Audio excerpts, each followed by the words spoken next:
एका बागेत सुंदर नितळ तळं होतं. त्या तळ्यात एक बेडूक कुटुंब राहत होतं. त्या तळ्यात सुंदर पांढरे गुलाबी कमळ फुलले होते.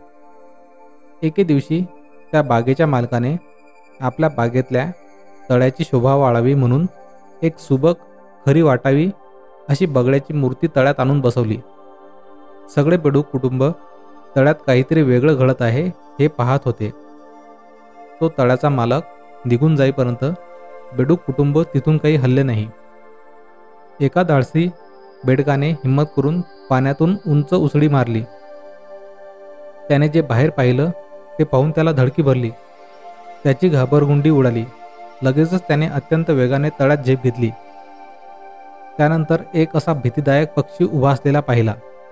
त्याची चोच अगदी धारदार आहे असं तो इतर बेडकांना सांगू लागला. एक वयस्कर बेडूक म्हणाला, मला असं वाटतं तो पक्षी म्हणजे बगळा असावा. आपण आता काळजीच घ्यायला हवी, कारण हा पक्षी बेंडूक अगदी आवडीनं खातो. एका हिंमतबाज बेडकानं वयस्कर बेडकाचं ऐकून न ऐकल्यासारखे केले आणि बगळ्यालाच घाबरवायचं ठरवलं. तो पाण्यावर आला आणि थेट सरळ बगळ्याच्या पाठीवर झेप घेऊन टुनकून उडी मारून बसला. बगळ्याच्या पाठीवरच्या पंखाचा मऊ उबदार स्पर्श न होता त्याला थंडगार व धातूचा स्पर्श जाणवला. बेडकाने बगळ्याच्या पाठीवरून घसरत थेट तळ्यात जोरात सुरकंडी मारली. तळ्यात तो इतर सर्व बेडकांना म्हणाला, तो पक्षी खराखुरा नाही, तो खरं म्हणजे धातूचा पुतळा आहे. हे ऐकून सगळ्या बेडकाच्या जीवात जीव आला. बेडकाची भीती अगदी दूर पळाली.